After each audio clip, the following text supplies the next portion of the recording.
Everyone, আসসালামু আলাইকুম। কী অবস্থা? কেমন আছেন সবাই? যে যেখান থেকে আমার ভিডিওটি দেখছেন তাদের সকলের জন্য অনেক অনেক দোয়া এবং ভালোবাসা জানিয়ে আজকের ব্লগটি শুরু করতে যাচ্ছি। আজকে সকালবেলা ঘুম থেকে উঠেই দেখি বাচ্চারা নুডলস খেতে চাইলো। আর বাসায় কোনো প্রকারের নুডলস ছিল না, তো আমাকে নিচে যেতে হলো নুডলস কেনার জন্য। আর বের হয়ে দেখি ওয়েদারটা এত সুন্দর, সানি ওয়েদার ছিল, খুব ভালো লাগছিল। আর নিচে শপে 3 পাউন্ডের নিচে কোনো কিছু শপিং করলে ওরা কার্ড পেমেন্ট নেয় না, সো আমাকে ক্যাশ নিয়ে যেতে হলো। আর দোকানে গিয়ে দেখি আমার ফেভারিট নুডলস বুলডগ, রামেন সবগুলো ফ্লেভার আছে। আর এই পিঙ্ক ফ্লেভারটা আমি অনেক দিন থেকে খুঁজছিলাম বাট পাচ্ছিলাম না।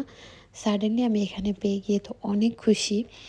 But at the same time আমি যেহেতু রোজা রাখছিলাম, সো আমি তো খেতে পারবো না, তাই আবার রেখে দিলাম। এখন বাচ্চারাও তো আবার ওইটা খেতে পারবে না কারণ স্পাইসি, আর সকালবেলা তো স্পাইসি খাওয়াটাও ভালো না, তাই ওদের জন্য ভেজিটেবল আর চিকেন ফ্লেভারটা চুজ করলাম। আর এটা একেবারেই নর্মাল নুডলস, ওই যে উপরের রামেনটা যেমন একটু ডিফারেন্ট, এটা নর্মাল ম্যাগির মতোই, বাট এখানে যেহেতু ম্যাগি ছিল না, সো আমাকে এটা চুজ করতে হলো। আর বের হয়ে দেখি ওয়েদারটা এত ডাউন হয়ে গেছে। ওই ইউকের ওয়েদার সচরাচর এমনই হয়, এখনই বের হয়ে দেখবেন যে রোদ, সানি, খুবই সুন্দর একটা ওয়েদার, বাট আর একটু পরে দেখবেন বৃষ্টি। এনিওয়েজ, আমি বাসায় এসে ওদের জন্য নুডলসটা বয়েল করলাম। আর আমার বাচ্চারা বয়েল নুডলসই খেতে পছন্দ করে মর্নিংয়ে, বাট ইভিনিংয়ে ওরা এগ নুডলস বা চিকেন নুডলস যদি দেই তাহলে পছন্দ করে। বাট মর্নিংয়ে ওরা কোনো ধরনের কোনো ফ্লেভার অ্যাড করা একেবারেই পছন্দ করে না, জাস্ট সল্ট আর বয়েল নুডলস দিলেই ওরা অনেক বেশি হ্যাপি হয়ে যায়। তো দুজনের জন্য এখানে 2 জনের নুডলস রেডি করে ফেললাম। নুডলস দেওয়ার পরে আমার হাজব্যান্ড বাজার করে নিয়ে এসেছে আজকে যেহেতু সানডে। আর এই পুরো ব্লগটা আমার একদিনের ব্লগ। আর সানডেতে আর প্রিপারেশন নিচ্ছিলাম যে আজকে আমাদের নিচে নেইবার আছে, তারা মুসলিম। আমার নিচে 2টা নেইবার, একটা মুসলিম আর একটা রোমানিয়ান। তো যেহেতু তারা মুসলিম আর বাংলাদেশি, সো তাদেরকে আমাকে ইফতার করানোর জন্য বাংলাদেশি ইফতারের প্রিপারেশন নিতে হবে। তো তাদের জন্য ইফতারের প্রিপারেশন নেওয়ার জন্য আজকে বাজার করা হয়েছে। আর শুধুমাত্র তাদের জন্যই না, এখানে কিছু কিছু আমাদের নিজেদেরও বাজার আছে, আর এগুলোই আমি অর্গানাইজ করছিলাম। আর সবচেয়ে মজার কথা হচ্ছে এটা হচ্ছে নিম পাতা, শুকনো নিম পাতা। এটা হচ্ছে কি পরিমাণ যে একটা অমূল্য সম্পদ এখন বলতে গেলে নয়, কারণ এটা আমরা অনেক দিন থেকে খুঁজছিলাম, পাই নাই। আর এটা হচ্ছে মেহেদি। আমার বাসায় মেহেদির গুঁড়া আছে, মেহেদি পাউডার কারণ আমি মেহেদি নিজেই বাসায় বানাই। বাট আমার ইচ্ছা করছিল না এত প্রিপারেশন নিতে, তাই জাস্ট একটা কিউবই আনতে বলেছিলাম। সো সে একটা টিউবই নিয়ে এসেছে, আর মা মেয়ে আমাদের একটা টিউব দিয়ে হয়ে যাবে।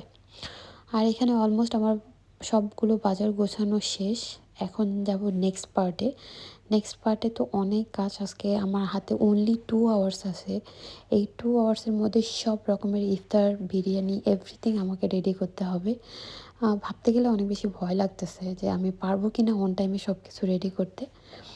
বাসায় কিচ্ছু ছিল না, আমি এখানে ডাল 2 আওয়ার্সের মধ্যে আমাকে ডালটাকে ভিজায়ে ওইটাকে আবার ব্লেন্ড করতে হবে। সো এখানে আমি হট ওয়াটার দিয়ে দিয়েছি, খুব বেশি হট না, মিডিয়াম টেম্পারেচারে হট দিয়ে দিয়েছি।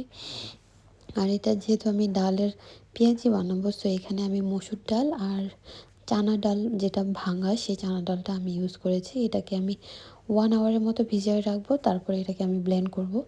আর এখানে আমি একদিনের জন্য এতগুলো না, এখানে 2-3 দিনের জন্য আমি এখানে ব্লেন্ড করে রাখবো, আমি এটাকে ফ্রোজেন করে রাখবো। আর এই তো হচ্ছে এখন আমার ব্লেন্ডিংয়ের প্রিপারেশন চলতেছে। এগুলো ব্লেন্ড করে আমার সব রকমের ইফতার বানানো শেষ। আর সব কিছু দেখানো গেলে আমার ভিডিওটা অনেক বেশি বড় হয়ে যেত, তাই সব কিছু স্কিপ করে এটা জাস্ট আমার নেইবারের জন্য প্লেটার বানিয়েছি।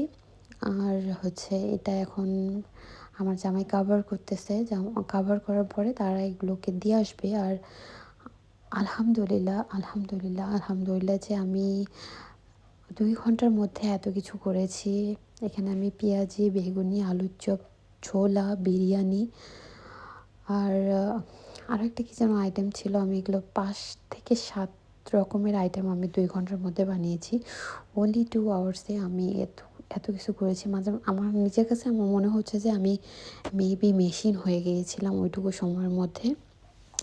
তো পুরো ফ্যামিলি আমার ব্যাটালিয়ন যাচ্ছে আমার নেইবারের বাসায় ওদেরকে ইফতার দিতে।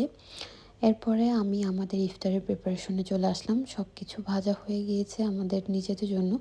আগে ওদেরগুলা ভেজে ওদেরকে আগে সার্ভ করে দিয়েছি, ওদেরকে দিয়ে দিয়েছি। কারণ ওদের মান কাউকে দিতে গেলে যদি লেট হয়ে যায় তো এটা আসলে অনেক বেশি খারাপ দেখানো। আমার নিজের কাছেই খারাপ লাগে অন টাইমে কোনো কিছু সার্ভ করতে না পারলে। তো তাদেরকে দিয়ে আসার পর এখানে আমার টুকটুকিটা আমার পাশে আছে। আমি যা করি ও আমার পাশে থাকে। এভরিথিং আমি যখনই যা কিছু করতে চাই ও আমাকে হেল্প করতে চায়। সব কিছুতেই ও আমাকে হেল্প করতে চায়। তো আমি এখানে ইফতার প্রিপেয়ার করছিলাম আমাদের জন্য।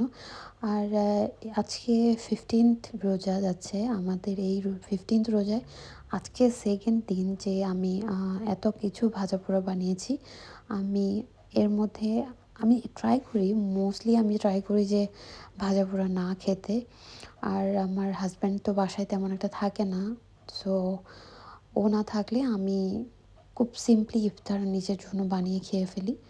আর ও থাকলে মোটামুটি হয়, বাট মোস্টলি আমরা অ্যাভয়েড করি এত ভাজাপোড়া না খেতে। তো আমাদের ইফতার অর্গানাইজ করা অলমোস্ট শেষের দিকে। এখানে একটা আমি ধনিয়া পাতার বড়া বানিয়েছি। আর এটা ছিল লাস্ট পর্যায়ে যে বেসনটা গোলানো ছিল এটা দিয়ে করা। আর এখানে খুবই সিম্পল কিছু ফ্রুটস ছিল, ওগুলোকে আমি সাজিয়ে নিয়েছি। আর এটা হচ্ছে জিলাপি। জিলাপি ছাড়া তো ইফতার ইম্পসিবল। ইভেন আমি মনে করি মোস্টলি ফ্যামিলিতে ইফতার হচ্ছে জিলাপি না হলে ভালোই লাগে না। আর এই তো আমার আজকের ভিডিও।